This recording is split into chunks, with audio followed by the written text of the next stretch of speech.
Page पूरा लगी। What else?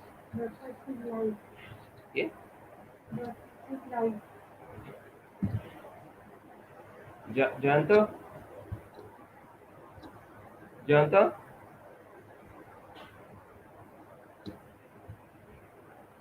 Sir, please start, sir. Sir, please start. Already live, sir. Sir, Okay. please, sir. So Vice Chancellors are joined. Vice Yes, sir. Chancellors are Yes, sir. joined. Yes, sir. Yes, sir. Sir. Okay. Okay. A very good afternoon to Hello. sir. Sir voice आ रहा है ना sir? Hello.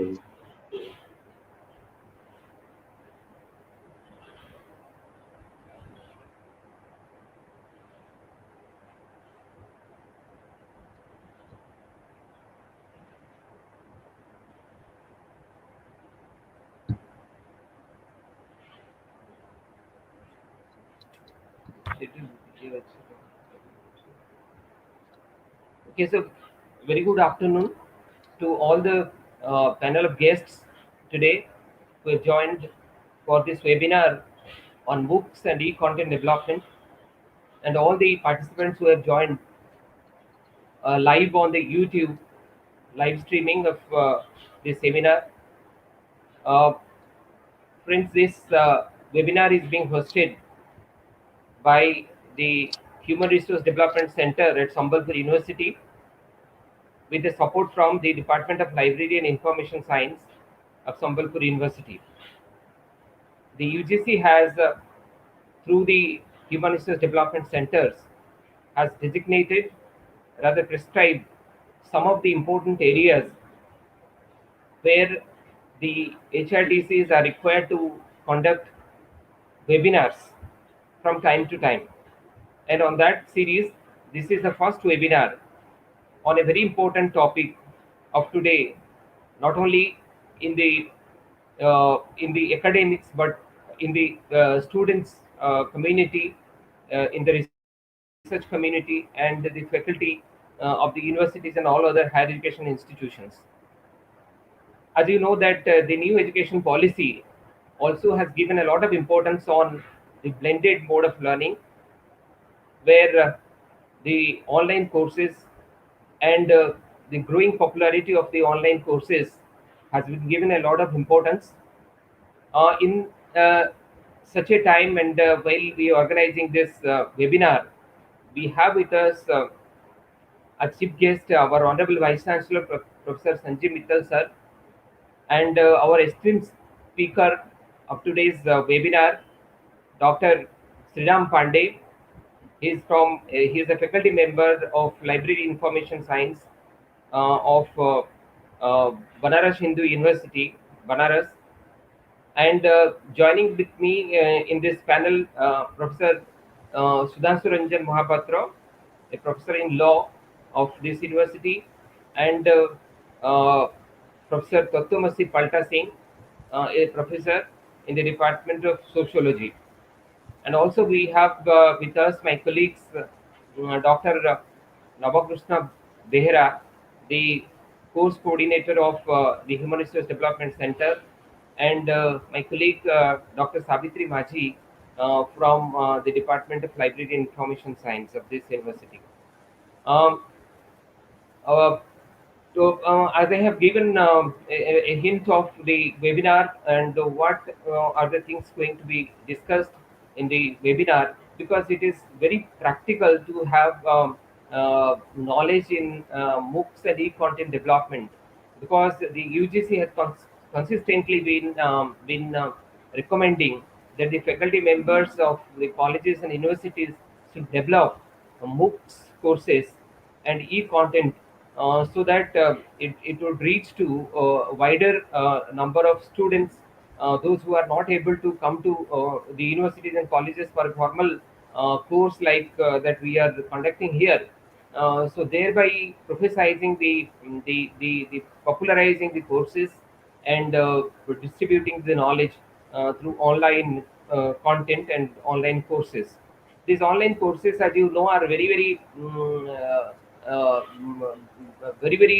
high quality in content, also in quality, because it not only contains the text but also the videographs, audio, and all other live demonstrations. So students who are not able to understand through their texts and the classroom teaching or chalk and talk kind of teaching, uh, for them it will be highly beneficial to have such courses on Moocs. In India, we have already tested these kind of Moocs courses. You all are aware about the Swayam Moocs course and EPG Parsala from Implegnate. Swayam is a MHRD initiative, and NPTL and many other Moocs courses have been successfully running. So, at this context, we are organizing this webinar, and I request all the members to have make it a live and interactive one, so that all your doubts will be cleared and as to how to go for this e-content development. I'm sure you'll be having a lot of questions in your mind, and our resource person is very experienced in this area, and he will certainly be able to meet all your queries during his deliberation. Now, I would like to request our Honorable Vice Chancellor, who has been so kind to spare a few minutes of his very valuable time, because he's busy with a lot of activities now going on here in Sambalpur University. I would request him not to spend much of his time and to address the audience of the webinar on Moocs and e-content development. Vice Chancellor, sir.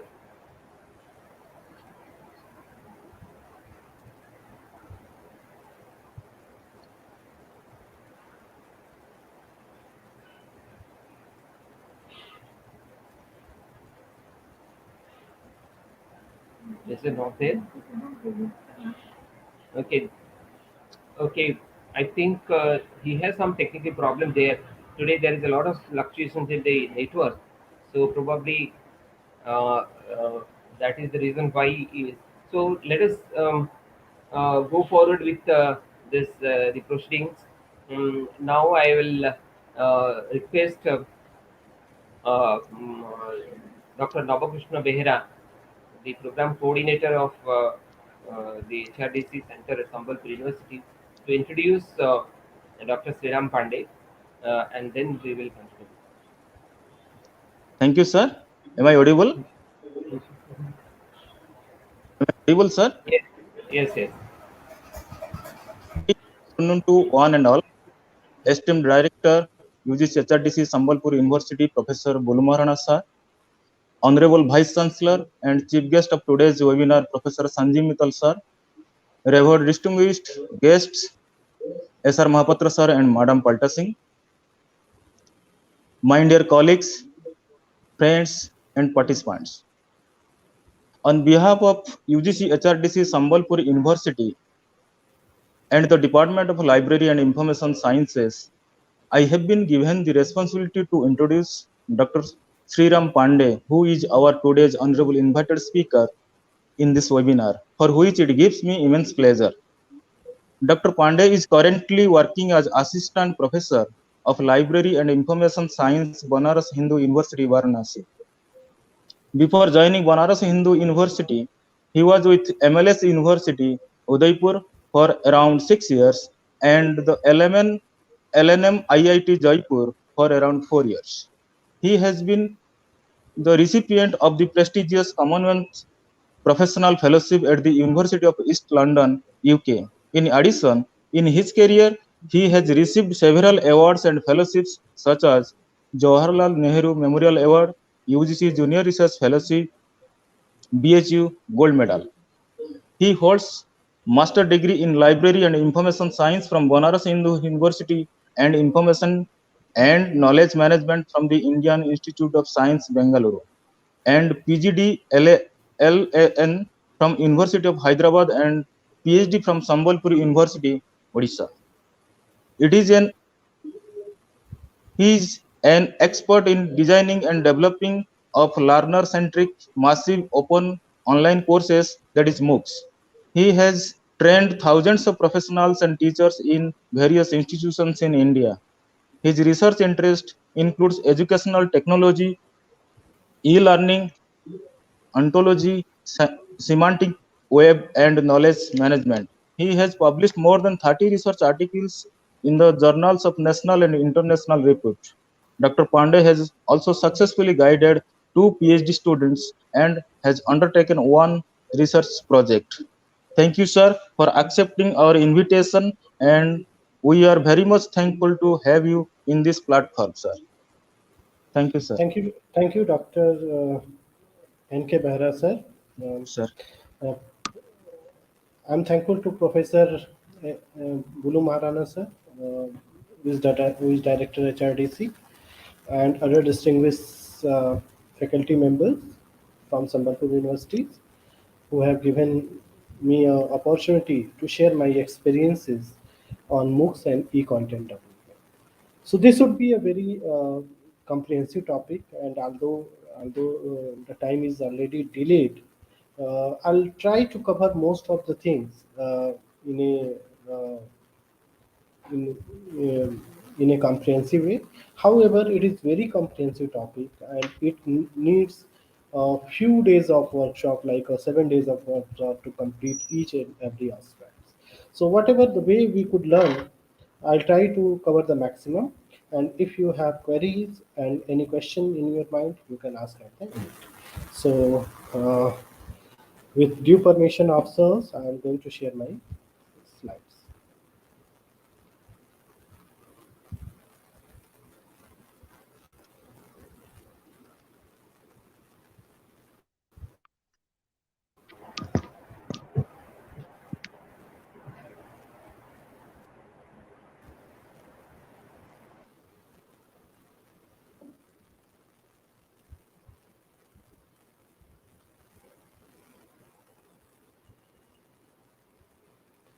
Is it visible to everyone?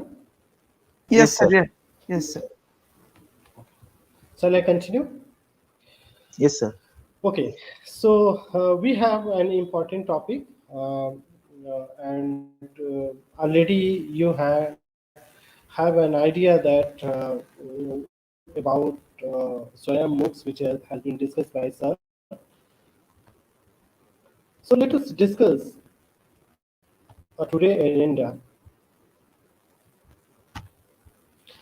In the first part, we will be understanding the Moocs in brief.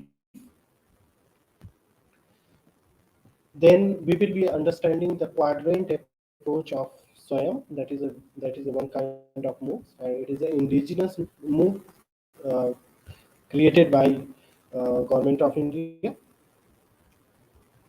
So in third aspect, we will be learning a very important aspect, which is useful for not only the teachers who are involved in developing the e-content. It is equally useful for the researchers who are going to write their thesis, as well as they are writing the research paper. So it is the very important aspect of any Swayam course as well as Moocs. So we will be learning this part in a practical way, and at the end I'll be covering that how we can develop the research course proposal to submit in the Swayam. So these four aspects we are going to cover in a both way, like a practical demonstration as well as a theoretical framework understanding of Moocs and its various dimensions. So first, let us discuss Moocs. So Moocs is basically, it is the outcome of the movement of OERs. OERs is nothing but open education resources, where resource as well as the restriction, which is earlier it was a copyright restriction, is not there. So it is open licensing mechanism. So I'll be covering this in detail. But Moocs is basically the outcome of the OER movement, which was the term was coined by Dan Carmeyer in 2008. So Moocs is basically the acronym of the terms massive, Massive means a large number of audience can join this course. There is no Hello, Pandey restriction sir. on. Pandey sir. Yes, yes. Sir, I think some issues in your headphone, sir. Can you use another headphone or Yeah, it's working this? fine. There is no sound, right? You just Now, open. now it's Am I audible? Yes, yes, yes, yes, yes, yes, yes, yes. yes. Now it's Right. fine. Yes. Yes. Sir. Please continue. Please continue, sir. Sir. Hello. Sir, please continue, sir. It is audible now, right? Yes, sir. Yes, sir. Please continue, Hello. sir. Sir, please Okay. continue, sir. So what I was discussing that Moocs is the acronym of massive means large number of audience, not large number of participants can join without any restriction. The O is for open means course is open for everyone without any restrictions and even without the subscription. So you don't require any subscriptions. The third is the online. This is the online web-based platform. All these courses which is available under the Moocs, these are the online courses, and it is facilitate the large number of audience through web-based platform. It also offers. So this is, I Am I think, Shriram, audible there is properly? some yeah, So my mic is working well. Hello,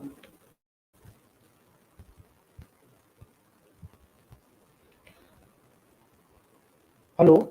Am I audible properly? Sir, Yes, some yes, noise sir. is.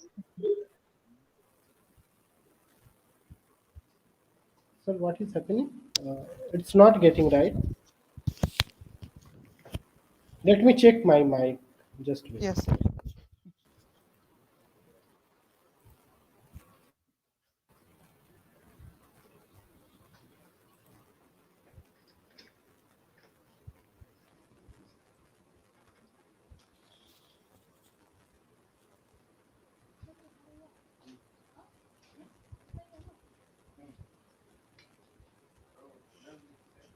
Hello, hello, hello.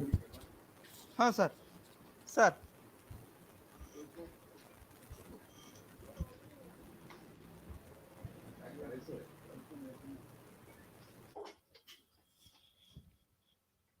Yes, sir.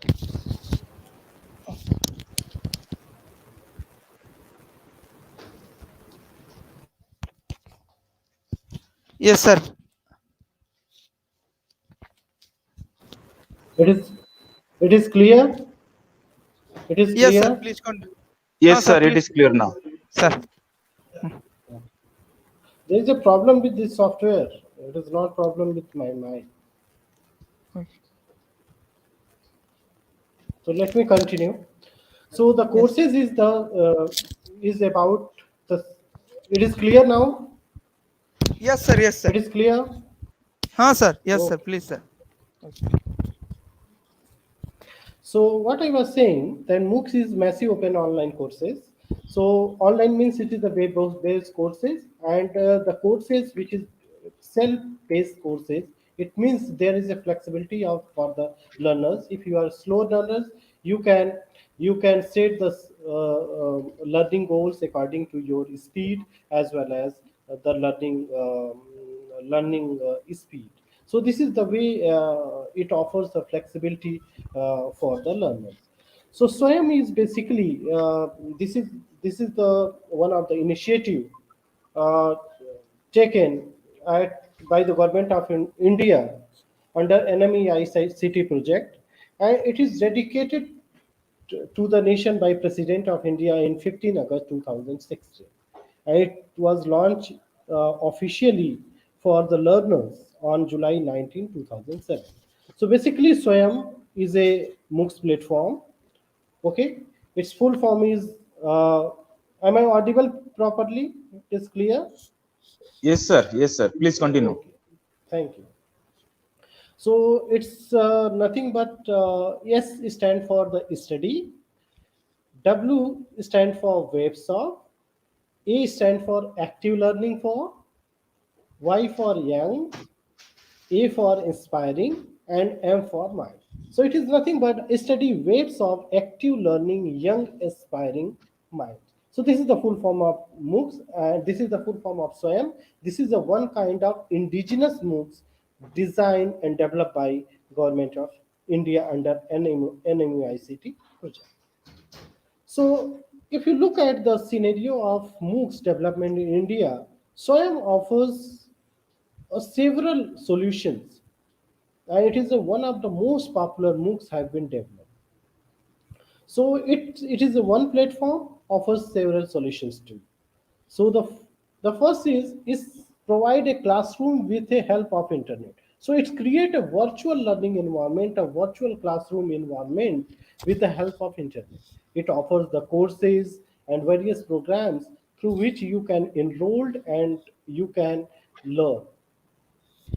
The second, it provides certification. So apart from that, it provides a certification. Even it provide a lot of certification programs like UG level, master's level, even faculties from different institutions, they can join different courses, which is not a certification course, but it is the self audit course. Even it's the solution to the problem with the limited only the internet connection as and smartphone you required or a laptop required, nothing else you required. So although it has also facilities and a mechanism to transfer the credit. Suppose that you are enrolled in the SIAM and you have appeared in uh, examination. So your credit may be included and transferred to respective institutions as per the SWAYAM guidelines of UGC regulation 2007. So that is the facility it offers.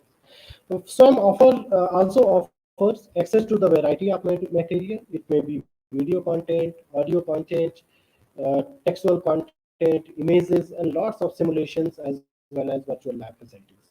So SWAYAM offers much more, and it is a cost effective. So SWAYAM does not take any charge for its content, but for the certification and examination, you may have to register and you have to pay a very nominal fee.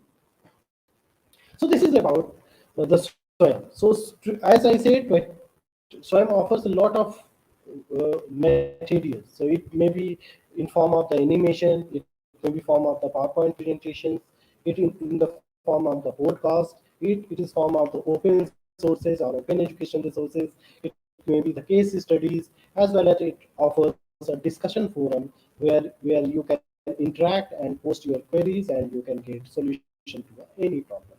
So it follows online learning pedagogical framework, which was exclusively earlier used to design a virtual life learning environment or learning management system like Moodle. So features of SWAYAM, if you see that it offers a lot. Okay, so it is a web-based and mobile-based approach. So it provides an interactive approach for all the courses. It provides a high quality of learning experience because the content quality, as the Bulu sir rightly mentioned, that the content of the SWAYAM, if you look at, they are which is designed and evaluated by so many experts. So the content is very high quality of nature. Even it allow you flexibility in 3A format, means anywhere, anytime, and any format. So according to your time, your learning speed, as well as your convenient, it offers you the programs and certifications. So it offers you a discussion forum where users can interact and they can clear their doubts, as well as it support the hybrid model of delivery. As per the SWAYAM guidelines of UGC regulation 2017, it is now mandatory for postgraduate courses that 20% of the whole courses it should be through a SWAYAM platform. So it promote a hybrid mode of in the same time a student will have face-to-face traditional classroom environment for the few of the courses, and 20% of the total courses they will be pursued from SWAYAM platform. So So this support a hybrid way of learning and blended learning approach. So as we have seen that SWAYAM offers much more, and SWAYAM is a Moocs. Okay, so SWAYAM offers much more. If you look at any of the Moocs, they essentially they contain four quadrant approach. The first quadrant is related to the e-tutorial. So e-tutorial is basically contains the videos and audio content in a very organized and systematic form. So I'll tell you how we can organize these video tutorials. The second quadrant of the moves and which is SWAYAM based four quadrant approach is the e-content. E-content basically contains the self-instructional material or self-learning material, which is also known as SLM. The third quadrant of the Moocs is the discussion forums, which allows you to raise your doubts as well as instructor and the participant can answer them. So it is like it gives a freedom of collaborating them. The fourth quadrant, which is a very important in the online environment as well, that assessment part. So which contain the problem, assignments, solutions. A lot of assessment methodology are involved in assessment quadrant. So like rubric based evaluation methodology and a lot of other methodology, online methodologies is there, which is adopted and this part involved in several activities like of assessment. So SWAYAM follows four quadrant approach, that is e-tutorial, e-content, discussion forum, and assessment. So this is the four quadrant, and every Moocs essentially contains these four quadrants. That they should have e-tutorials, you should have e-content, you should have a discussion forum, and it should have an assessment. And if you look at the scenario of virtual learning environment and learning management system, you will see that all these virtual learning environment like Moodle, they follow these four quadrant approach, where you can post your e-tutorials, like video content, you can post the e-content, you can have a discussion forum to have a discussion over the topic as well as doubt clearing session, as well as an assessment part for assessment to the student. So let us understand these four quadrants in a brief.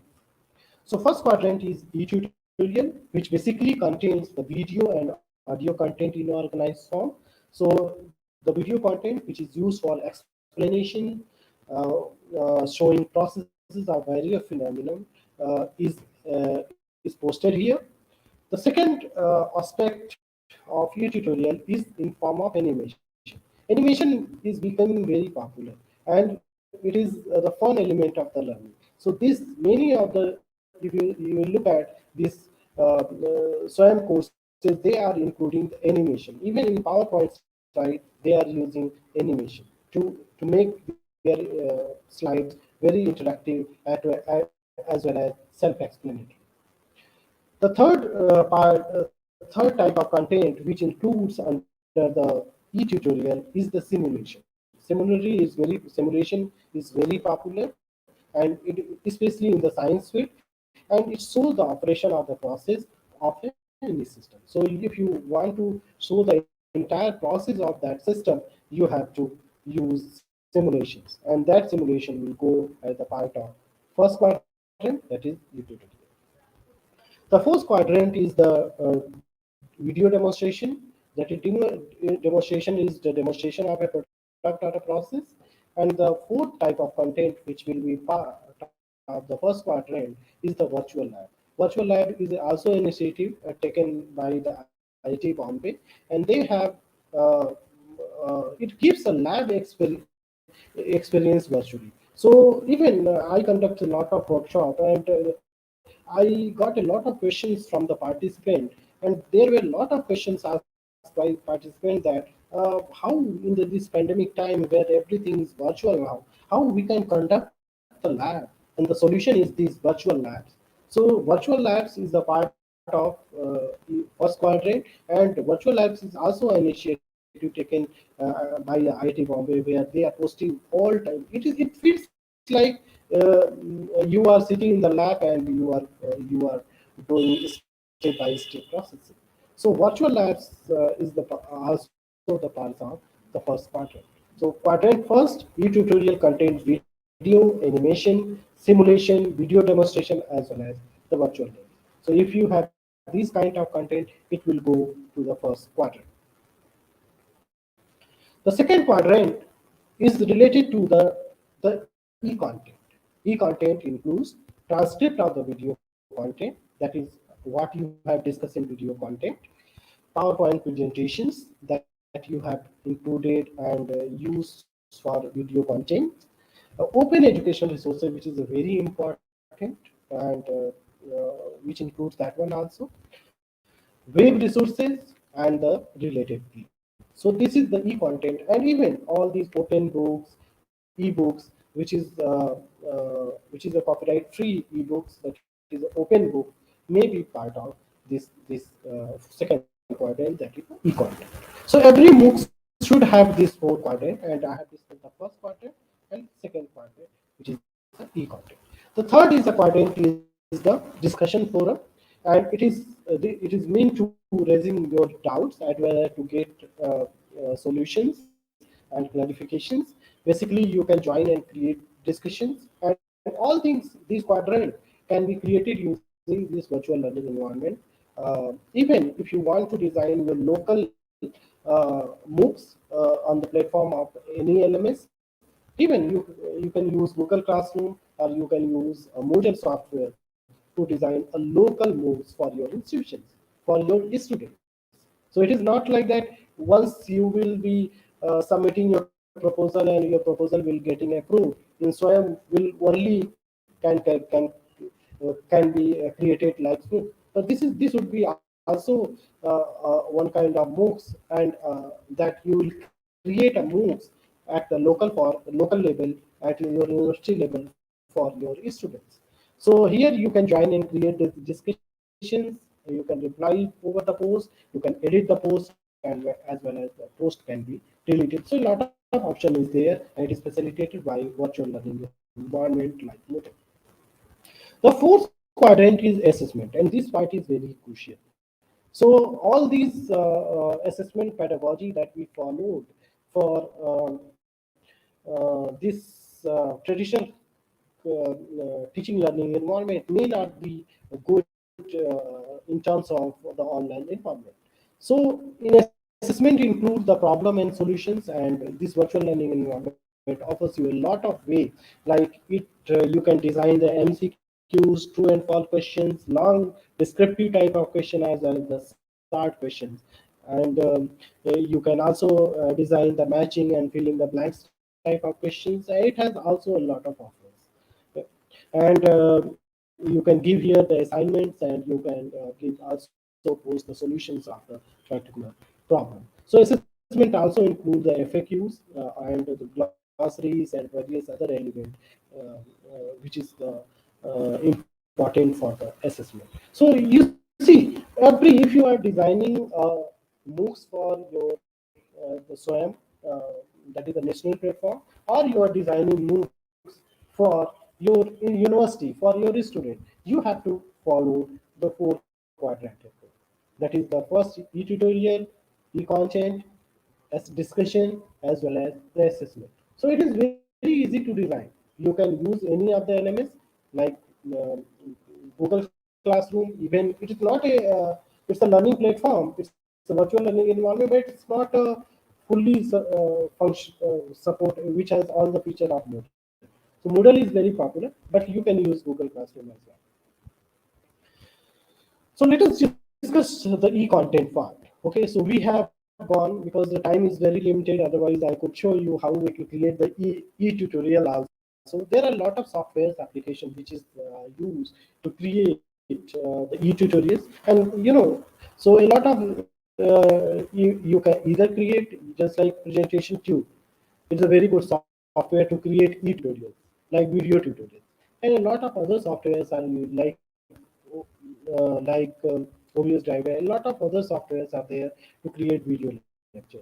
So for that, I required a lot of time, and that should be another session on how to create an educational videos. But this part, I'll be discussing. This is a very important part, apart from the videos, that is e-content development, and that is the scope of today lecture as well.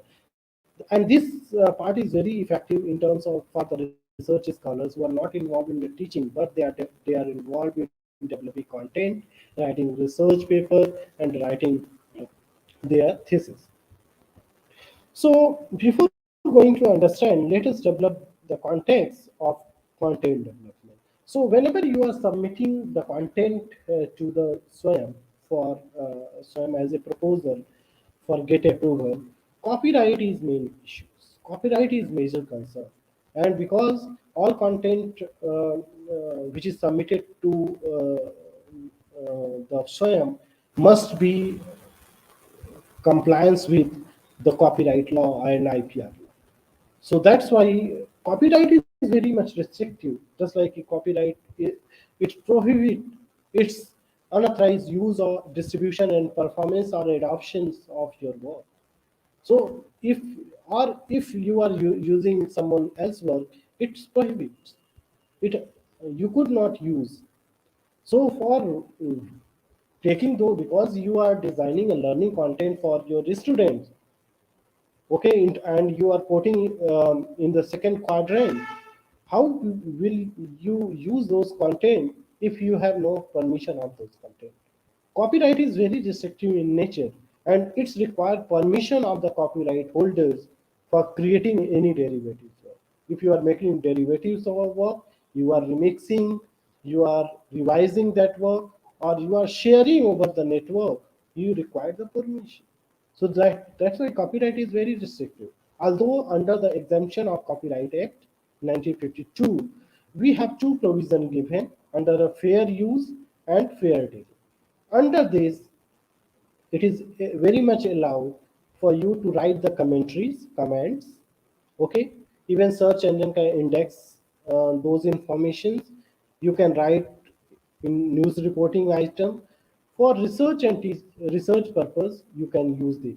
But for suppose that you are taking image from a document, you are taking a text from a document, it won't allow to use it without taking a permission, because it is clearly comes under the purview of copyright, and it is uh, clearly written under the copyright that all the right is protected by the authors, and reproduction of the same in any means is prohibition of the Copyright Act.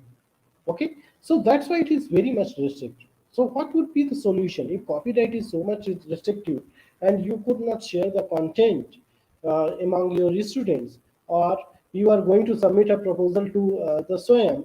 It's not right that you are creating a course for a student and you require a lot of learning content. It is simply not possible that all the content would be, it is not original research. It's the learning content, and you will require a lot of supporting materials to teach that course. And for that, you must have to make the compliance, copyright compliance. So there are a lot of solutions emerged over the past. The first is that you can take only those materials which are available under the public domain. Public domain means the work which copyright expires. So if the work which copyright is expired, you can take that work and you can post under e-content if you are teaching to your students. Okay, if you are submitting the proposal and you are the course coordinator of your SWAYAM course, you can post any of the material which is available under the public domain. The solution is also that you should have permissions over that, just like you have subscription of those content, or you have taken permission from the original author who has created that work. So if you have obtained permission, and it requires a lot of time, and sometimes author and publishers, they get they will give permission, otherwise they won't give. So it is a very time consuming task. And under the fair use and exemption of Copyright Act, you can very much use that material. Licensing is another thing, that if you have license and subscription of those resources, you can very much use that work. And one of the prominent solution emerged under e-content development is OER, that is a Creative Commons license. So either the work which is available under the Creative Commons license can be used. So Creative Commons license is the backbone, it is the base of any open education resources. So open education resources offers you a lot of freedom which copyright does not, and it does not replace the copyright as well.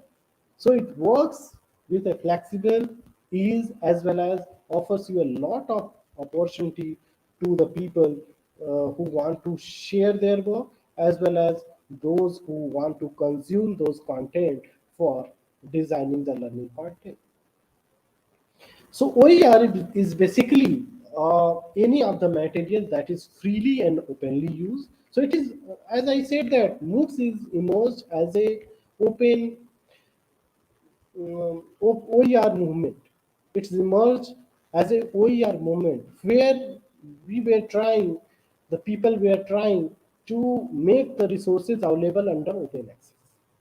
So open access was one thing where resources were available as a free, but those material which were getting published are getting published under the free access or open access does not mean that it is a OER.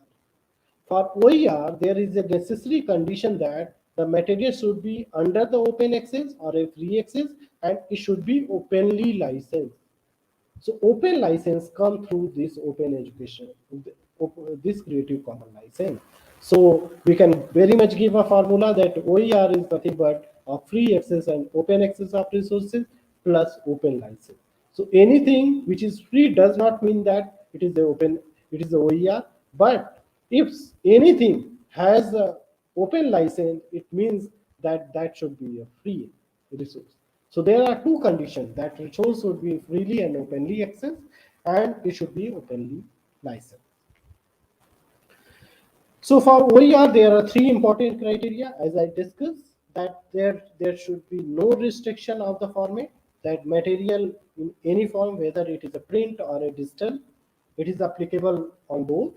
So condition that the work may be available under public domain, or it would be available under public license. So if something is available in the public domain, it means it is a copyright free. That work may be shared, remixed, revised, retained, and redistributed. There is no problem at all. But if it is something is open license, it means that you can revise, remix, and redistribute without any restrictions. And it is very helpful to submit your Moocs courses for the SWAM. Okay. So these are the some of the terms associated with this move. That is, one is this your copyright, where it is all right reserved context, where everything is all right reserved. It means that you won't allow to revise your work, remix your work, and redistribute.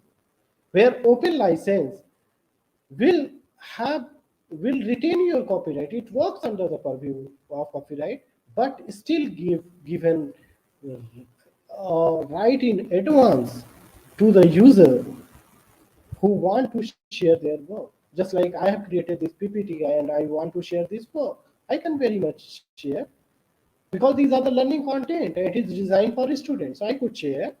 So it is available under the open license, which is known as Creative Commons license. And public domain, as I said, that here copyright ownership is there. Here you won't have to worry about. You can copy, redistribute, translate, and whatever you want. So if you go in, copyright is very restrictive license, whereas open license gives you a lot of freedom under the Copyright Act to design instruction material, that is self-instruct learning material for the Moocs courses. So these are the 5 R's of OER, which is given by David Wiley. And if these are the characteristics of any OERs, the first is, if something is OER, it means that You can download, duplicate, store, and manage content without any restriction. You have full control over the copies of that content. The second R is related to reuse. It means you can use the content in a wide variety. You can post in a group, you can post in a website, you can create a video, you can create an audio, and whatever you want to use it in different contexts, you can reuse. There is no restriction at all. The third is revise. Means you can revise the content. It means you can adapt, you can adjust, you can modify or alter the content. Even you have flexibility to translate the content in another language. See the freedom it offers because it's a learning content for the student. It should not be restrictive. It should not be copyrighted protected. Rather, it should be open to the public. So if something is OER, it means that it should have an open license and resource should be free. So it should have a characteristic of retain, reuse, revise. The fourth R is related to remix. It means that we can we can create a mess up of the content, okay, by incorporating all type of content, and it is very much legal. There is no problem at all. And the next is the redistribute. Means you can share the copies of original content, or you can reuse, and even you can post online without any restrictions.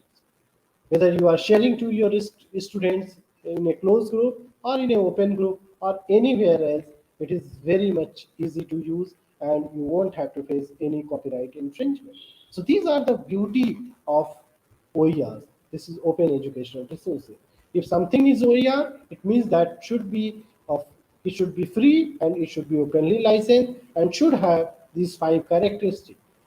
That is retain, reuse, revise, remix, and redistribute. So why Creative Commons license are very important? So Creative Commons license, I said it is the backbone of OERs because it has 3 layers of license. One license, which is the legal code, legal deeds of agreement, where anyone can see that what you can do with particular resource. This my PPT is available under CC by SA license. This is the Creative Commons license. It means it allows you to do a 5 hours. Okay. So it is the legal code. By seeing that license mechanism, you could easily, these are the license mechanism, easily you can identify that what is the freedom you have. The common code, which is simply the icons, which by the hue, it is human readable. By seeing only you can recognize that, oh, this is the freedom we have. And the third is the digital code, which is machine understandable. Not only the hue, it is a machine understandable code is there, which understand by the machine. So if you search anything which is available under Creative Commons license or it is OER, then machine recognizes whether it is the text, image, audio, video, or any type of material that this material is OER. So it is not only have a legal common code, it has a digital code as well, which is very helpful to machine to understand these codes and retrieve the relevant result, which is OER in nature. So before going to understand the further, you need to understand some of the key points. The first is the copyright is always automatic, whether you want or not. Once your ideas transform to the tangible object, it is protected by the copyright. Okay, so copyright never works on idea. When your idea transform to the tangible object, it will be protected by the copyright. The copyright always operate under the all rights reserved, as I had discussed. But this CC Creative Commons licenses operates under some right reserve. Means you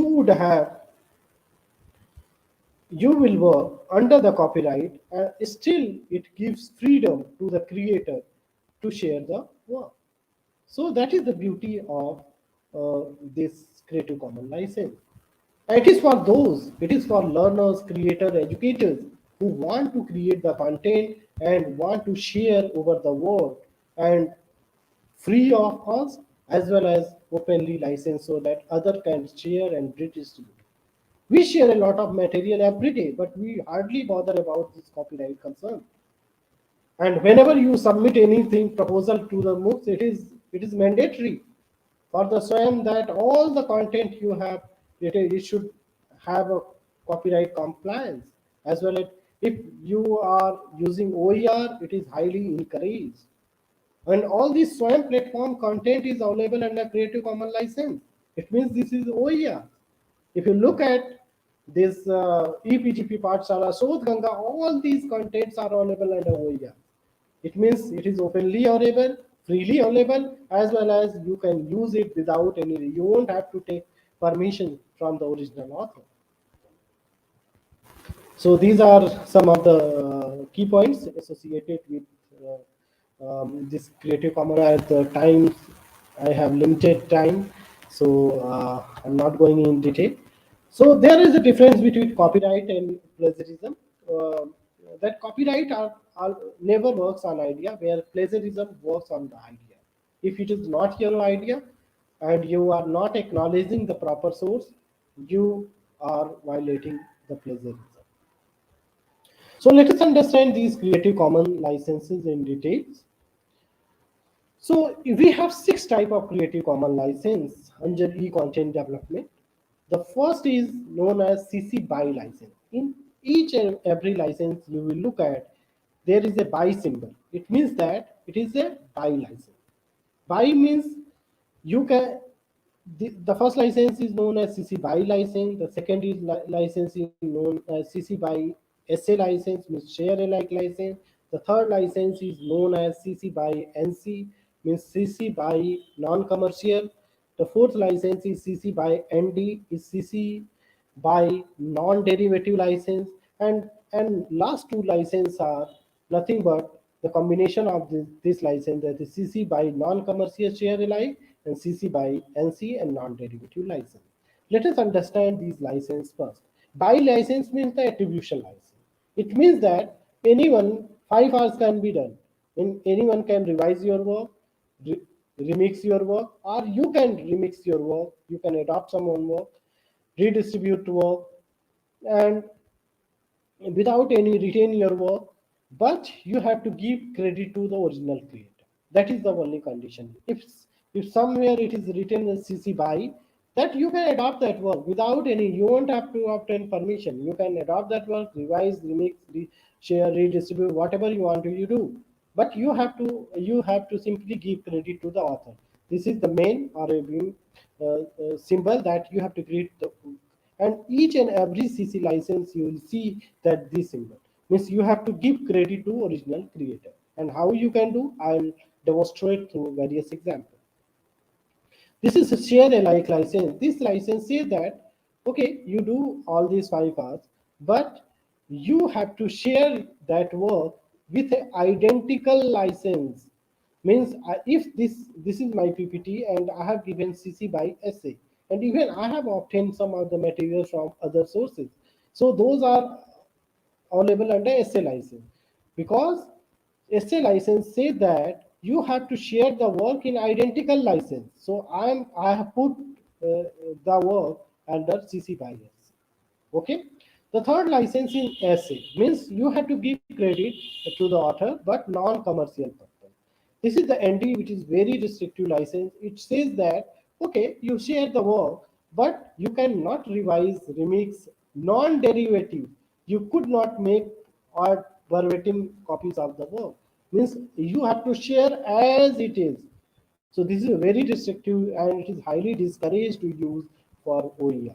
And these are the combination of this license. CC BY means you have to give credit to the author. NC means it is non-commercial license.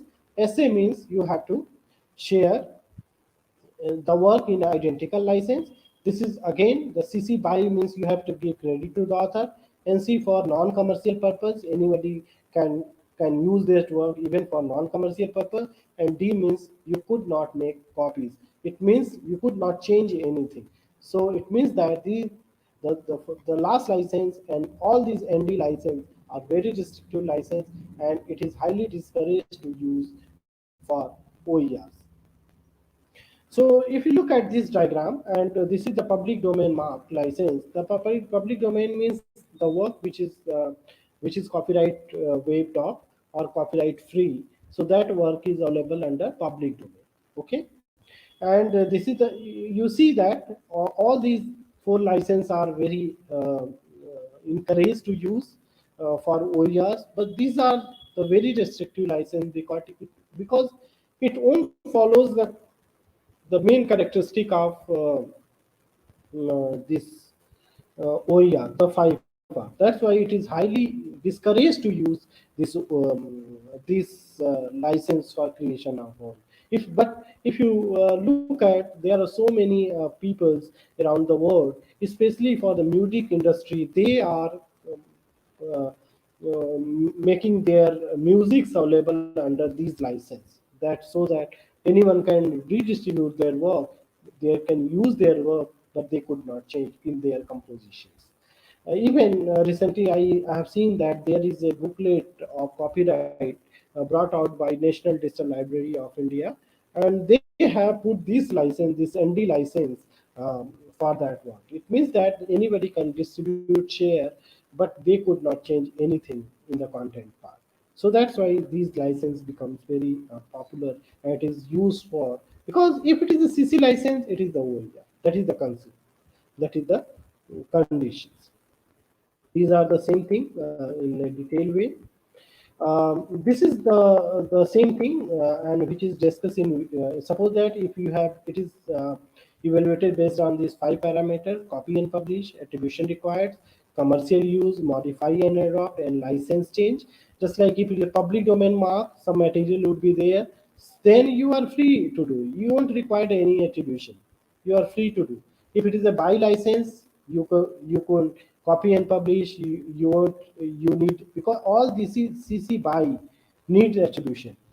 Okay, but if you look at SA, what is the all other thing you can do, but what you could not change the license.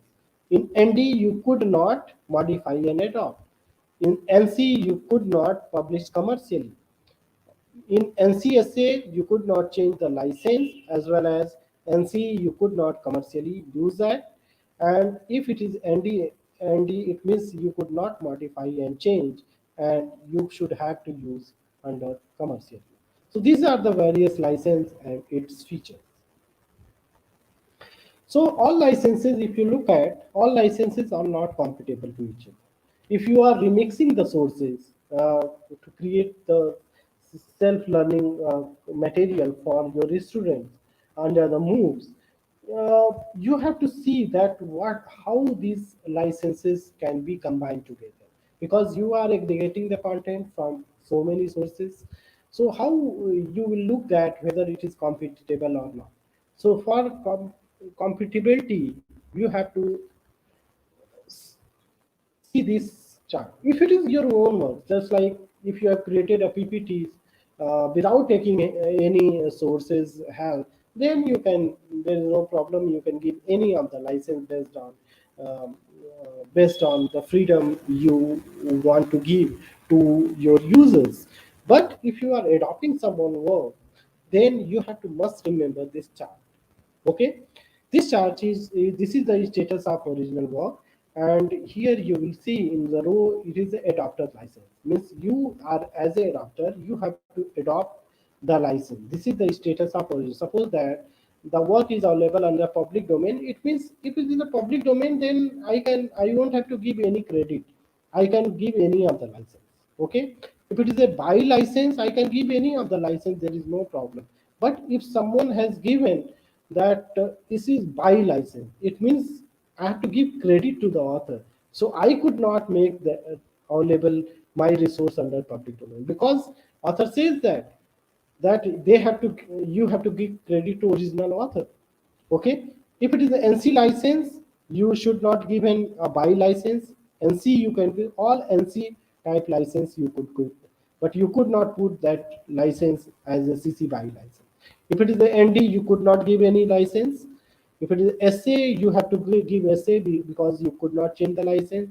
For ND, you could not adopt any of the license.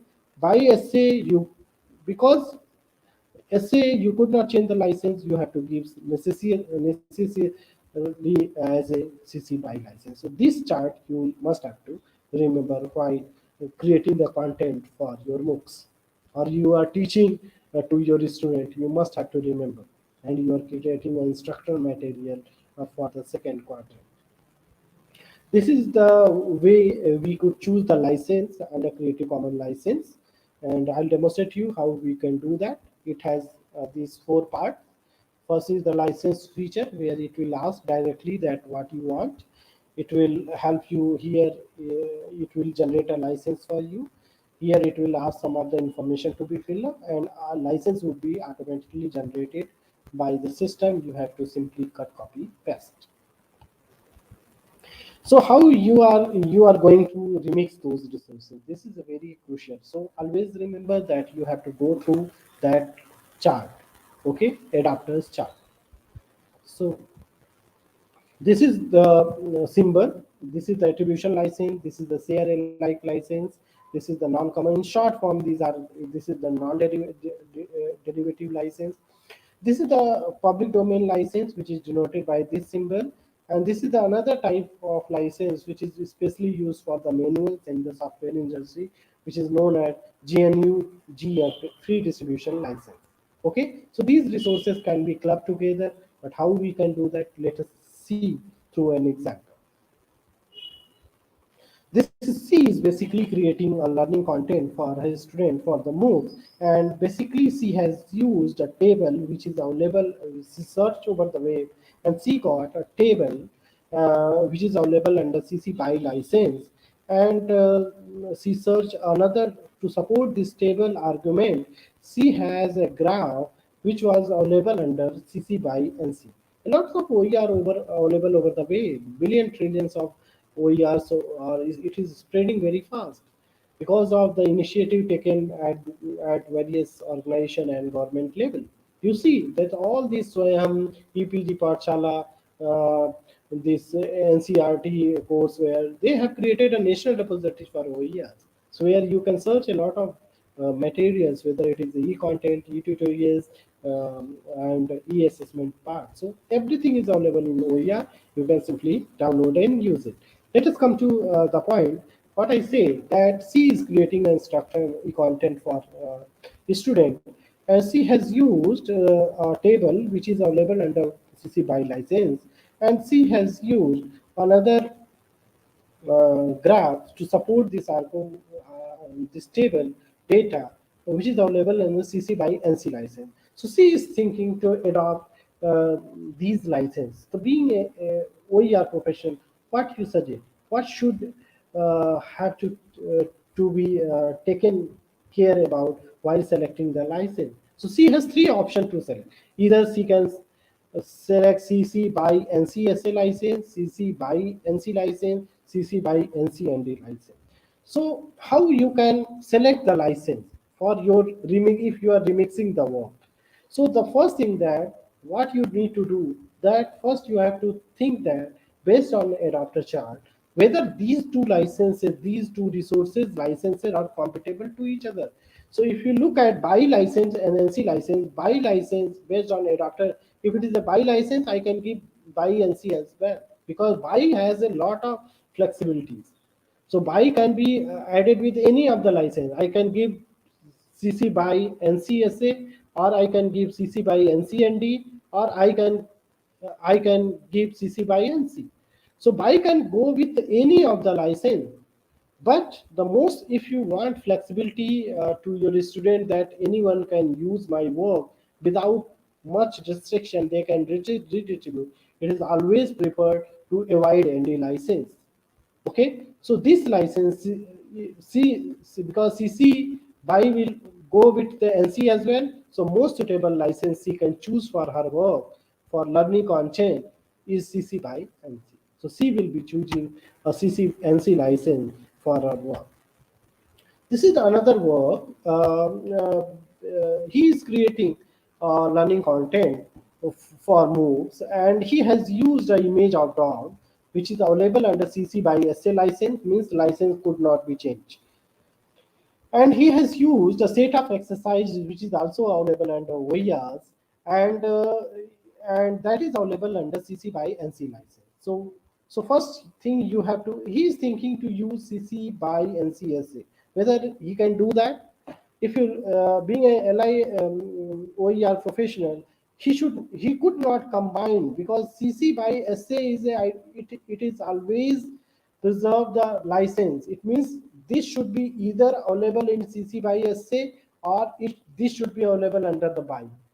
Because CC, if something is available under CC by SA, this can't be combined with CC by NC.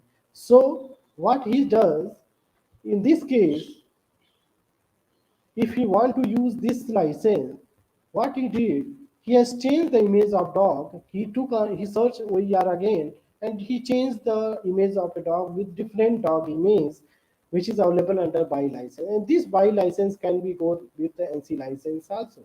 So this can be combined. So he could either take CC by NC, or he can take, because he want that my content is redistributed remix as well, but it should be shared in identical term. So he can choose CC by NCSA license. So this way you can mix the license, and you can create the instructional learning content for your students as well as for your Moocs. So let us have a hands-on experience how these OER can be searched, and how we can uh, design these, develop these license mechanisms.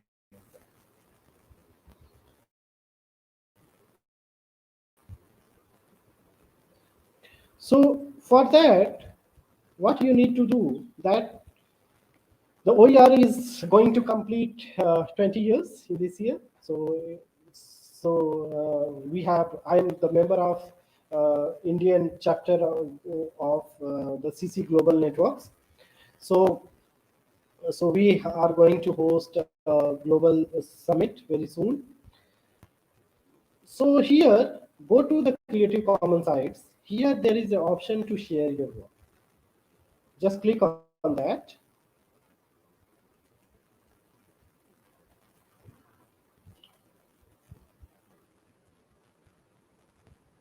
Okay.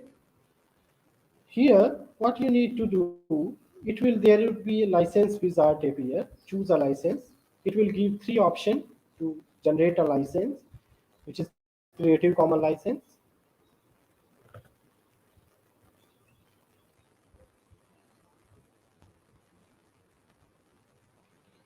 This is the license wizard. Okay. Here you have to select.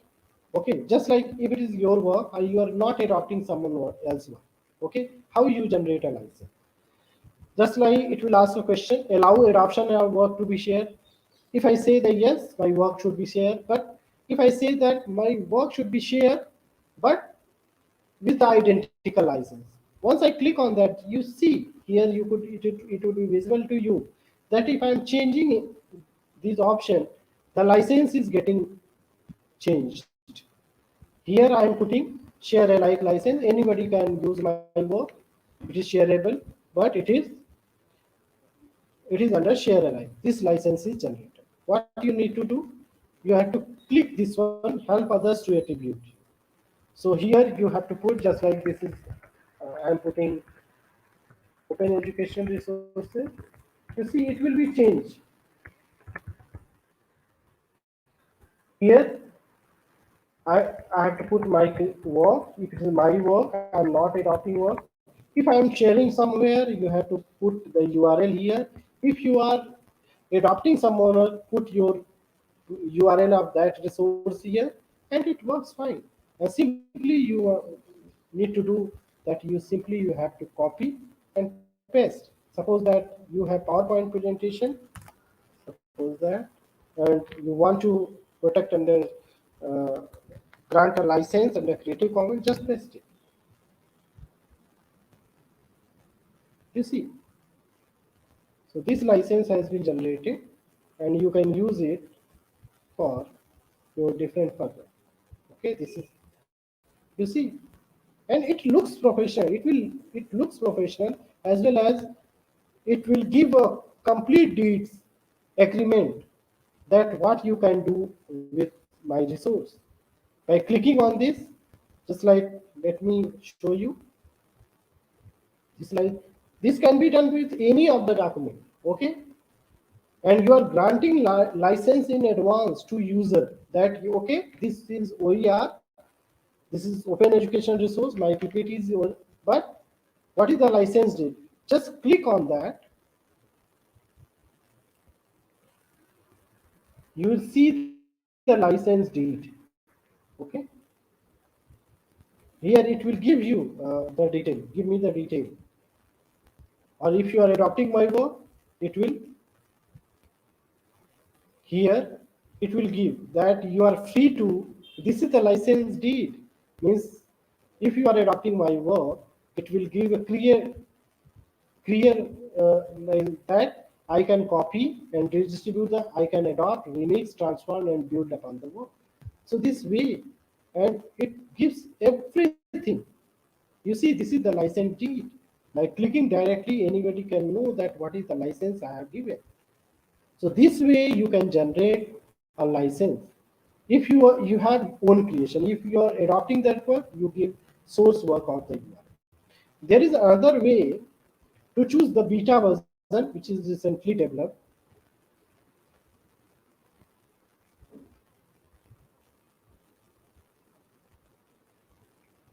Okay, so here it will ask you the in 7 steps. It will generate a license for you.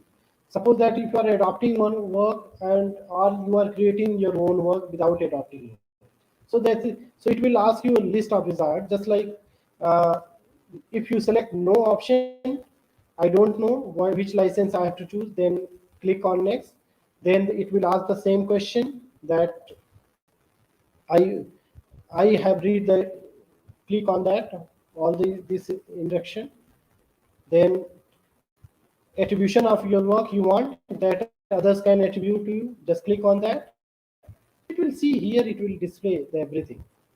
Then click on next. Then it will ask whether you want that others can use your work even commercially. I say that no, I won't allow my work to be commercially used. You see, license is getting generated. Then click next. In the fifth step, it will ask a question that you allow other to remix your or adopt your work. Yes, other can adopt my work and remix the work also. You can see here. And the next stage, it will ask a question like title of the work. The title I have OER, creator of work, my name I can put here, link to the work, if profile is there, and date of the creation, just like it is created in 2021. Here it see the license is generated. Just you can copy and paste directly. You see, it's under available under Creative Commons license. And if it is a print work, you can also you can see the license means if anyone will adopt my work, credit must be given to me, and this work is available only for non-commercial. This way you can generate a license. Okay. If you are adopting the work, there is another mechanism to do that also, apart from the license I have, just like you are using an image. So let me demonstrate how you can do that. To searching an OERs, it is important to go through, there is an option to search, CC search, search.creativecommons.org. It offers you to browse and search more than 500 millions of the images. Okay, so just like if I am designing content for my Moocs, so self learning material for the students, I could use a lot of images, I could use a lot of text and video, audio as well. So everything available through this platform. Either you can search directly those platforms or you can search from here. Just like I'm creating this PPT and I need some of the images of Moocs. So how I can use that? So just go to Creative Commons. Here you will see, just like here you can filter by the license mechanism. Okay, and all the by clicking user, you see this image. Suppose that I want this image. this image is available in a CC BY license. It means that I can very much use. There is no problem at all. It can combine with several licenses too. Because it is a very flexible license. This is a CC BY license. So suppose that I want to use this image without without taking any permissions. So earlier, what was happening? That we simply use that image without taking permission, or we simply a researcher, if I am writing a research paper, what we generally do, that we give this image and give reference of the image like source colon and URL. That is not a professional way of doing that. You have not obtained the permission, and that is not OER. So what is the alternative way to use an OER, and now you can give reference like this?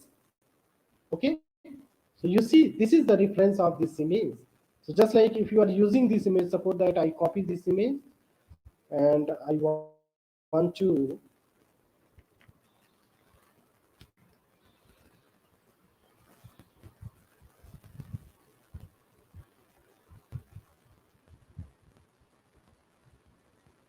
use this image. Okay, suppose that I want to use this image. How you can give URL, that I want to show you. Anything, if you are developing in Word document or you are developing in any kind of document, how you can give this. So earlier what we were doing, that we were giving the source in the bracket, but now we won't have to give source like this. We have to give this way. This is the exact credit to the client. So it is from our TASL, title, author, source, which is the link, and the license, TASL format. Just copy it and give under the reference. If it is a Word document, now it will look professional. Editor of that book may easily understand that this is the original source. So this is the standard way of giving reference to an image. Even you can search a textual content, audio content, visual content as well, and all through possible through this Creative Commons search. Here, if you look at, here there is an option of audio search also, video also. Okay, just like I am searching Moocs. This is a wonderful platform. Apart from that, from YouTube also you can directly search. Suppose that I am developing video content for the students, for the Moocs. Even I'm developing for the video content, and I want to remix some of the videos which is available over the web. So simply you could not use the copyrighted video which is available even in YouTube. So what you need to do, you have to use those only those videos which are available under Creative Commons and under OERs. So just like here, from here also directly I can search YouTube, and I will get a list of those videos which is available under OER, under Open Education Resource. It means that those video can be very much remix, revise, and use it for different purpose, even for submitting content for the soil. So the content delivery is very important. How you are developing the content, and it's required, that if you are using copyrighted image, copyright videos, copyright image, it is not simply, it is not going to work. So let's see how it works. Just like Moocs, I am searching. I search directly. You can also search what is the option available. Let me demonstrate you. Here, if you are directly searching the YouTube, here go to the filter.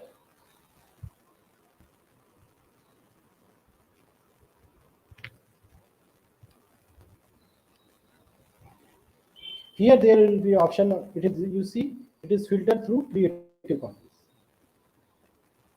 And all these videos can be very much combined and remix. Let me, here you can directly search through Creative Commons. Okay, so this is way you can search YouTube directly, and you can get the resources which is available under there. Just like this is the video available evolution of, if I want to remix these videos for my video so that it will be very interactive while in presentations. So I can very much use them because this is under OER. How we can see the, click on that.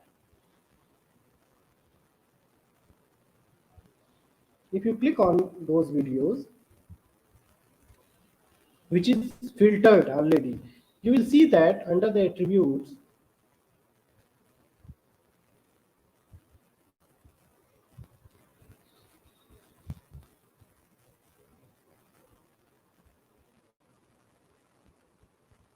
here, if you go in detail, it's getting downloaded.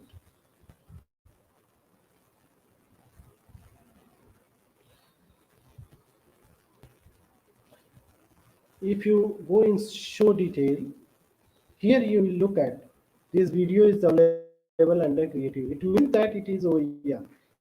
I can reuse, I can remix, I can revise those videos to create my own e-tutorial. So this way it works. Okay. Even the audio content is available, you can search and you can get. If you are a teacher and you want a lot of instruction material, use this website, OER Commons, and you will get a lot of content over here. Even you can create a lot of e-content for your student, and you can directly give links to, if you are the course coordinator as SOM, directly you can give links to those content under e-content content module. So here you can find a lot of ebooks, open books, and you can create your own ebooks as well. And you can use several of the books which is available under OERs to create your own books and publish directly here. So here you simply use search. Here you can define the education level. A lot of other search features is available. Due to time restriction, I'm not able to cover all the in detail. Otherwise, it is very interesting portal of OERs Common.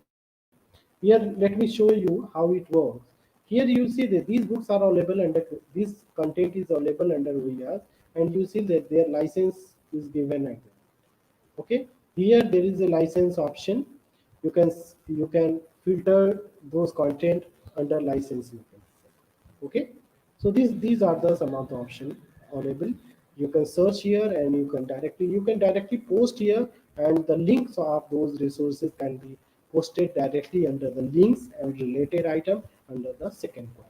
So this way, these OERs is becoming so much popular for delivering of online content, creation of own content, as well as using the learning content for teaching learning purpose. It is the backbone, it is the base for Moocs, and you have to, it is the compliant with all these Moocs platforms.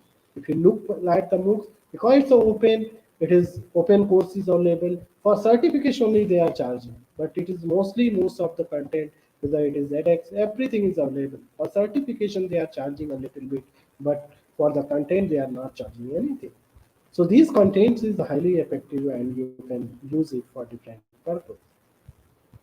It is 4:50 already. So how much time I have left, Jan?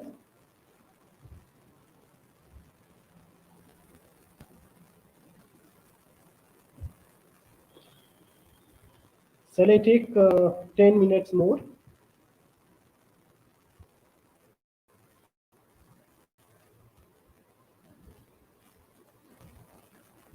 Yes, sir. Please continue, sir.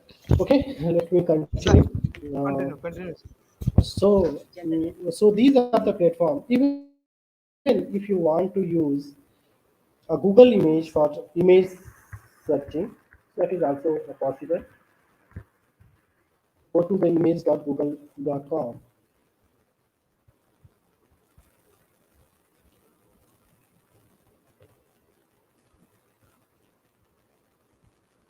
And from there also you can search. Only you have to filter based on those content, and you can use those images for creation of, just like I'm searching some of the images. These slides I have prepared. I have taken a lot of material which is available under OERs, not the license content. All these images I have used is OER. Okay, so in Google Image, if you are using, what you need to do, that these are, but all these images which is retrieved through the Google is not OERs. What you need to do, go to the tools.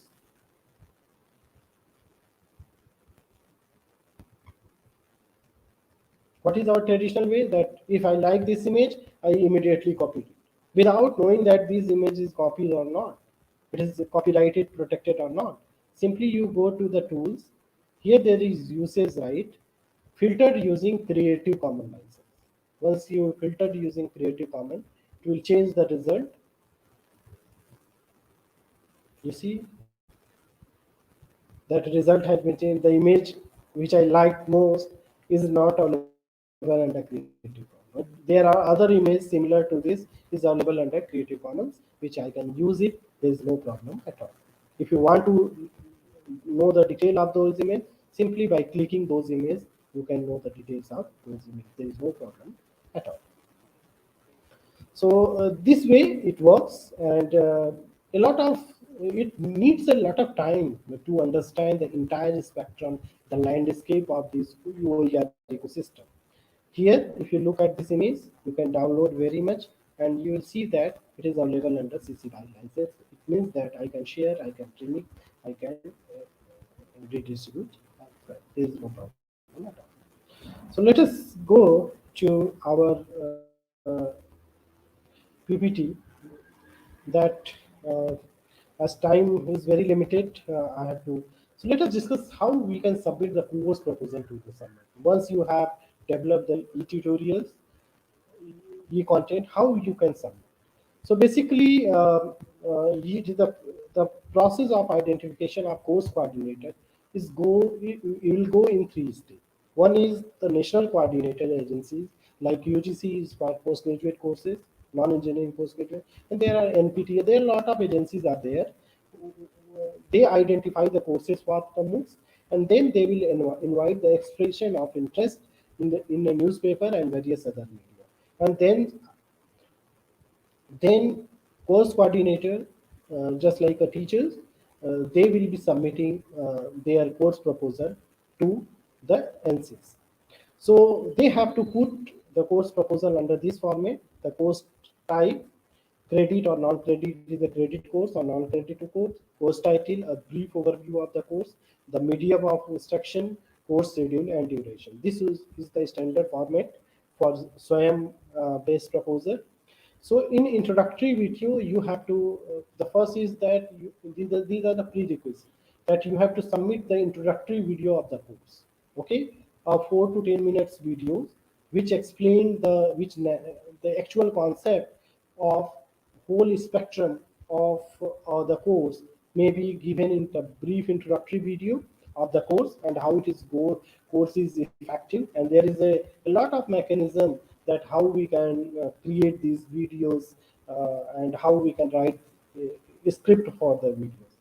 So it is preferably it is narrated by the course coordinator, which is CC, and it provides the course overview of the objective, prerequisite and learning outcomes of the course, and any other relevant information of the course. If you look at SWAYAM and all other platforms, they have been mentioning the introductory video. It is a very crucial and it's required during submission of your proposal. Then the learning outcome you have to clearly define that specific learning outcome details as well as the micro and macro level of learning outcomes you must have to define.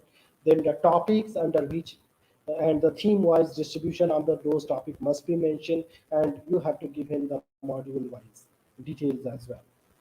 So teaching team you have to must identify the course coordinator photographs as well as the details of the course coordinator, which is the 40 words length, and if some co-coordinator is handling this course with you, their photographs as well as the brief profile, which should not contain more than 2 words, must be submitted along with the introductory video.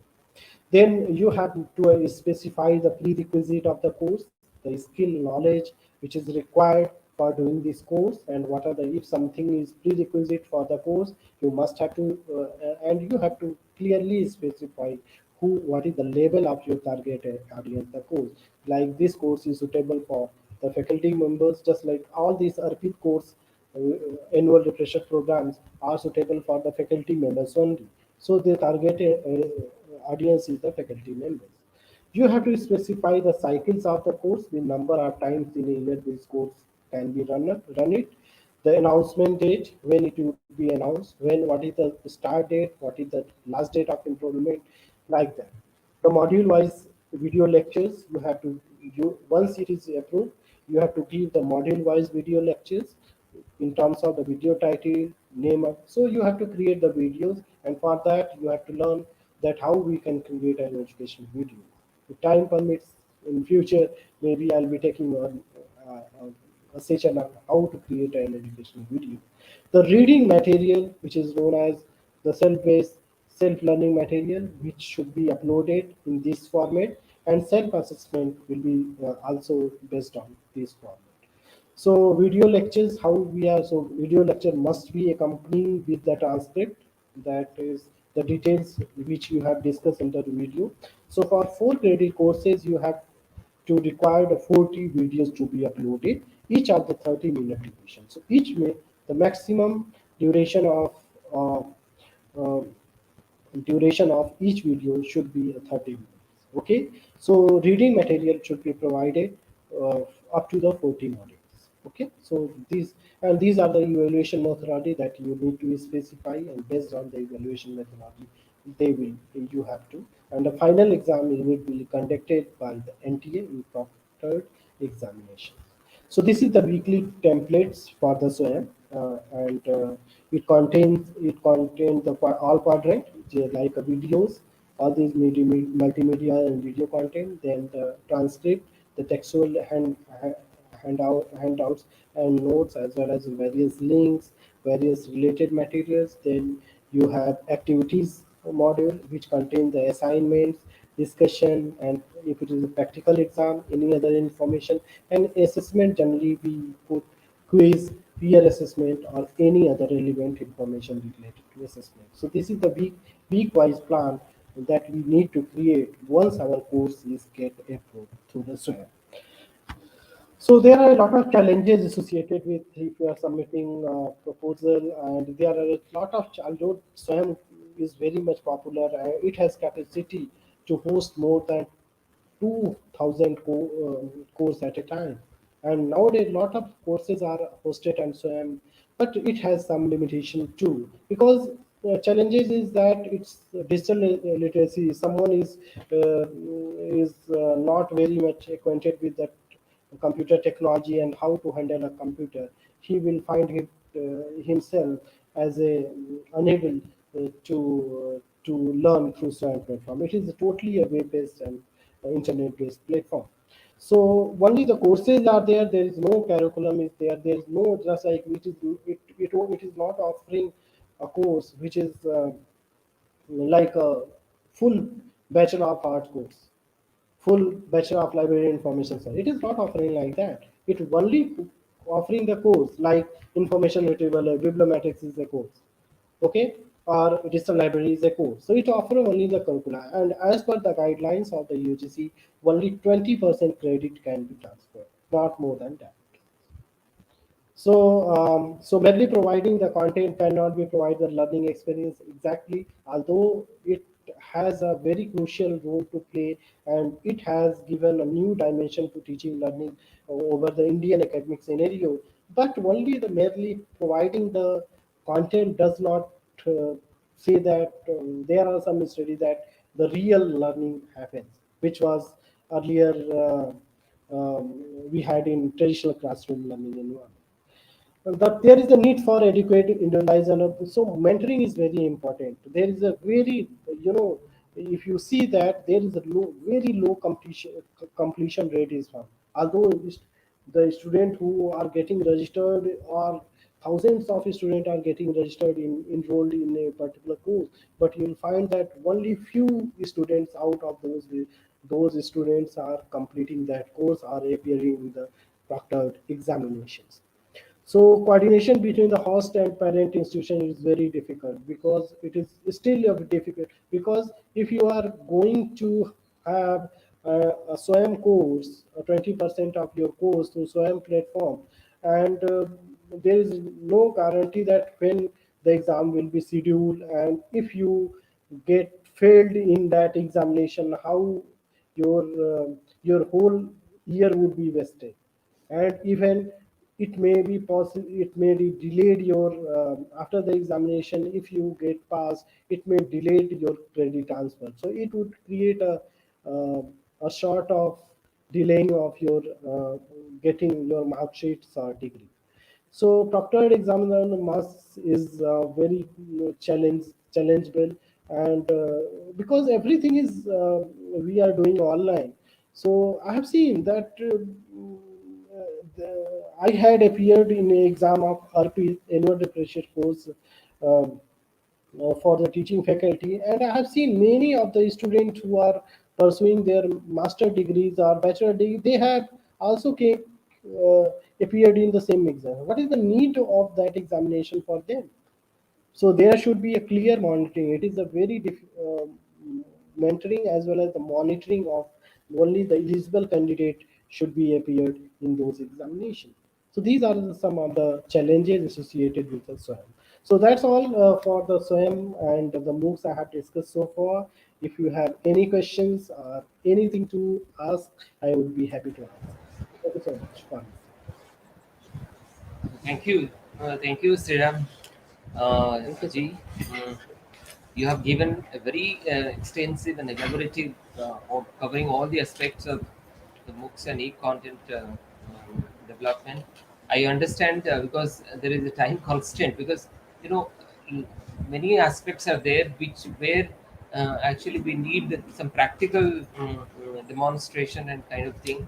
So that, but however, you have covered almost all aspects of it. And to start with, somebody can think of and they can systematically go ahead with having, particularly our faculty members, having their own Moocs courses. And of course, this is not the last time you are addressing to this, and many of our faculty members and those who are interested may reach to you in different medium actually for various things. You covered all those conceptual aspects, and particularly very detail in this licensing, which is very very important when you are dealing with, because the courses which are offline are less vulnerable for this violation of copyright and all those things. But when they're online, there is every possibility that there is a violation of the copyright norms. And you have given a very elaborative uh, uh, outline of the Creative Commons licenses and how we will be using them. Okay, so we will take a few questions with us. We have Professor Sudhanshu Ranjan Mahapatra. He is a faculty, senior faculty member, a professor in the Department of Law of this university. Will have a question, and then followed by him, followed by Professor Thomasy Palta Singh is a professor in the Department of Sociology. Have some questions, and I welcome questions in the YouTube medium also, because our speaker is a high user of the social media, and he would like to answer all your questions online as well on YouTube. So please keep writing on YouTube also. So I'll now request Professor S.R. Mahapatra to go with his questions. So thank you, Pandey ji, Professor Thank you, Pandey. sir. Thank you, sir. So thank you very much for this insightful lecture. Though initially it was a bit incomprehensible,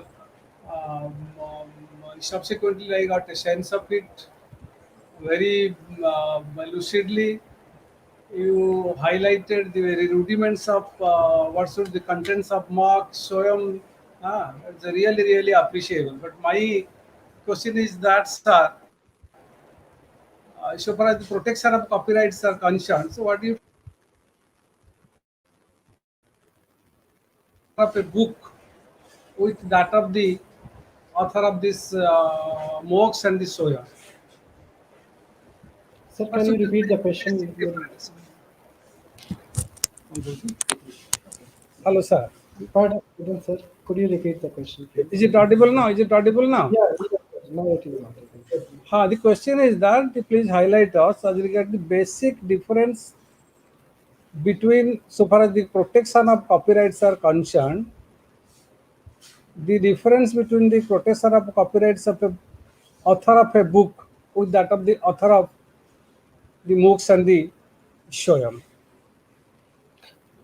The thing is that Swayam says that whatever the material you are going to use under the second Yeah. quadrant, that is the quadrant, that should be, you have explicit permission over the content. So if you are, because it is a self-instructional material for the student, and because it's a course, just like in university, we are getting a lot of textbooks and a lot of books for teaching those content. Those material can't be directly go to the Swayam platform.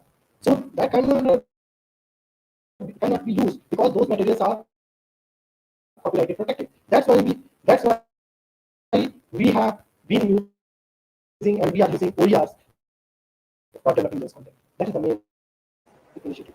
There is some audio issues there. That's not audible properly. Am I, sir? I'm not audible. And now, Right? now it's Hello. okay. It's fine. Now it's fine. But while you were answering, there was some audio issues, so it was not audible I properly. said I So said that the Swayam courses, whatever the content you are going to post under the second point, it should have an explicit permission. Am I audible, sir? yes, Yeah, yes, yeah. yes. During our classroom teaching, we refer a lot of books for teaching those content. We refer textbook, we refer the reference book for teaching those content. But while posting those content to the Swayam, it won't allow to post because for those content we don't have explicit permission. That's why it is suggested that use open educational content, which won't require any permissions, and it is explicitly available to reuse, remix, and rework. Thank you very much. Thank you very Thank you, much. thank you so much. Now, It is thank you. a very Now, nice question. Professor Palta Singh there, madam, are you there? Professor Palta Singh, madam.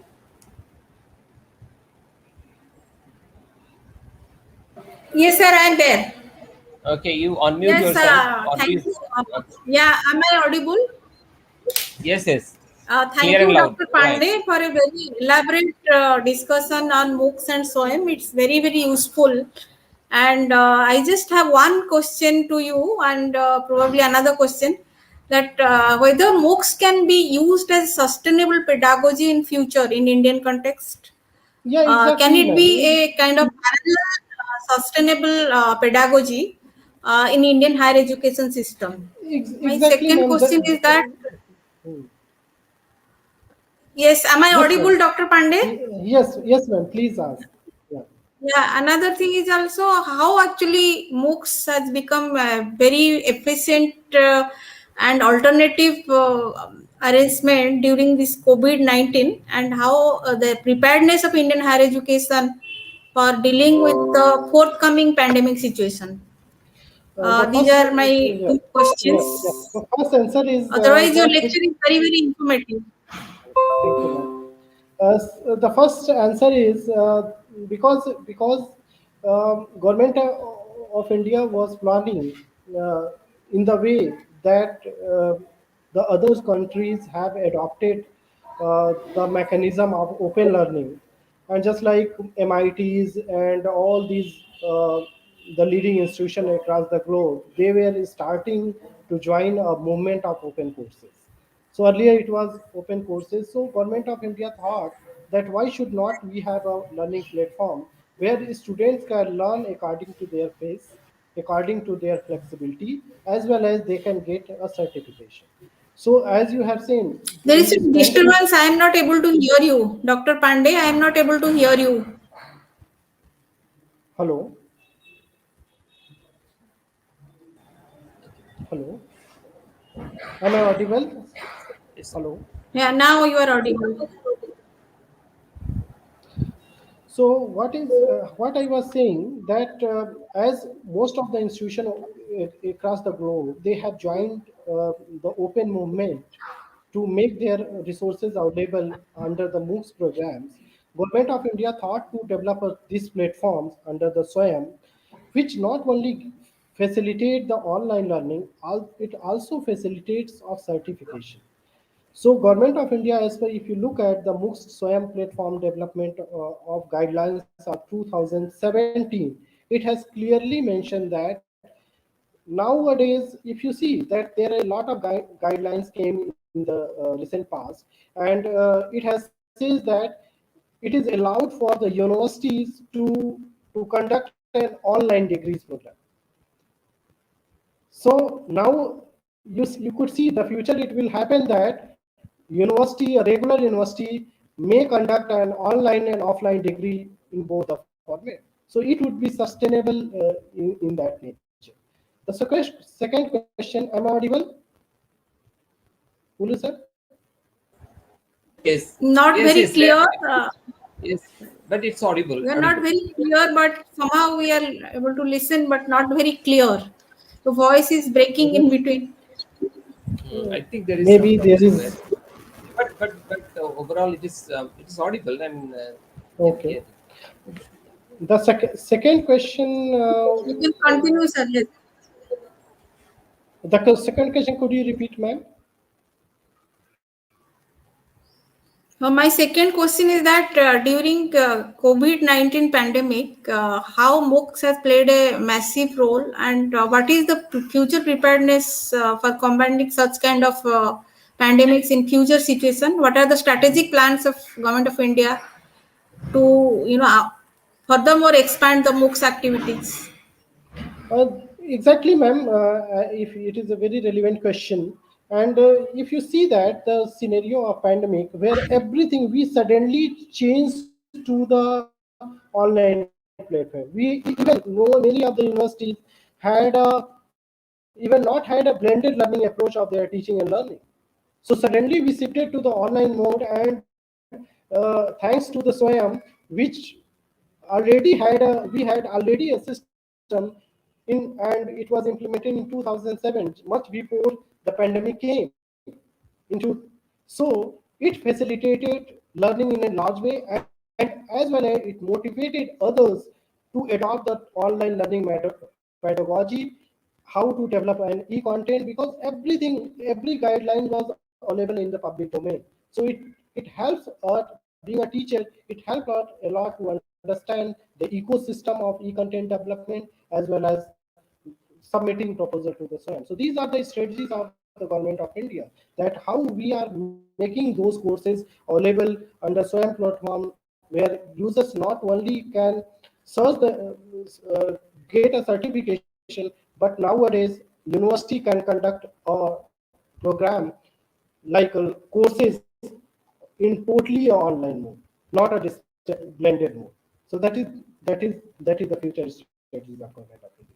And that will be going in future. You will see that many of the university have online distance program, degree So program. what is one Thank more you, sir. And connected question? there is Last question from my side, that how it can bridge the gaps of digital divisions, because we have a state and a country with very huge hierarchies and stratifications. So Yes, ma'am. whether it can be accessible by mass, and whether it can be more If, open and more as per flexible. as far accessibility is concerned, it is accessible to mass. There is no question, because nowadays, earlier we were thinking that even mobile phone network was not possible to each and everyone. Now, at least everyone has a smartphone. So, because, and we have, at least in the villages, I have seen that many of the villages, most of the villages, you could say that at least have the 3G connectivity. So it will definitely, it will take time. Even the mission of Digital India mission is very helpful, and it plays a very significant role to bridge the gap between this digital divide gap. So sooner or later, in whole India, we'll have a 5G technology network. So it will definitely facilitate, I think. Thank thank you, you. thank you very much. Thanks a lot. Thank you. Thank you, madam, Thank you. for raising such questions. Actually, which shows the present scenario with regard to our country and the use of this Moocs and the e-contents OERs available. What I think is mainly this is not about a digital divide. It is more about a mental reluctance. So before pandemic in 2020, 2020, prior to that, we had all those systems. We had Google Meet, we had all those things. But even then, we were not trying to have. But if, as it said, that in necessity is the mother of invention. So it was compelled. We were compelled to do because of the restrictions of the COVID-19. So all this technology, and we find that even the in the remotest place, the students are there. And they are comfortably using the technology and are participating and engaging themselves with all academic activities that we do. So in future, definitely there is a brighter perspectives of this Swayam and books is there. And how great it is being at Sambalpur if you can take a degree or a diploma from a university at Stanford, University of Stanford. That is now possible. All IIMs and relating to the, there is another question on Exactly. the screen relating to the quality and all those things. Exactly. And I think now our speaker will answer that what is the process of quality control of content and which authority is regulating it. This question is asked by Madhuri, who is attending Yeah. this course on YouTube. Actually, the quality control is very crucial aspect, and that's why we have coordinating institutions. We have once you submit your proposal, it will be go to the further authorities for the evaluation, and there are a lot of Dr. Pandey, auditing I think your associations. voice is slightly breaking. Can you just take care of it? Maybe there is some network issues there. I don't know exactly. I said that there are various coordinating agencies who are taking care of this mm, quality control part. And once you submit your proposal, first it will go to the university, the local SWAYAM coordinator, then it will go to the national level coordinator, and there is a expert panel who will evaluate the quality content, as well as your content must be evaluated. The content you are posting there, it should be also go through evaluation by various experts.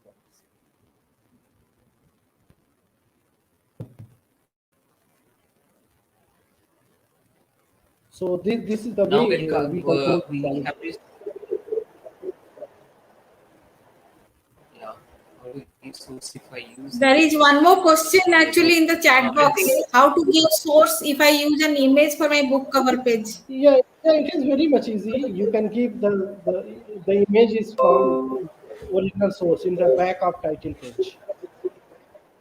You will find that all these leading yes. publishers, they are mentioning the source, so it is not a big deal. So a lot of interactions, a lot of questions shows that this topic is a lot of interest to our audience and particularly those who are attending this. So as I said, if you have any question, write it on the YouTube, and we'll request our speaker to answer those questions on the Yeah, YouTube I would itself. happy to answer. Even they can write Yes. directly to me. I would happy to Yes. answer all the questions. Now we have come to an end of today's session with a big thanks to Dr. Shriram Pandey. And now I will request this.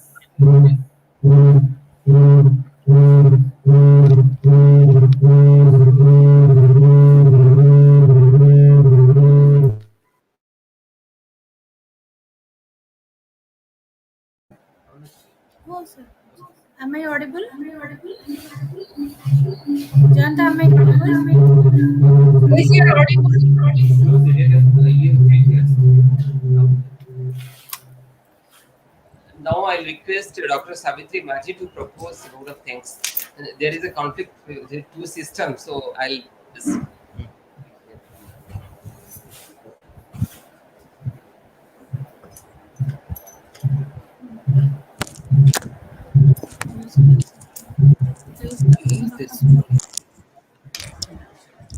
please.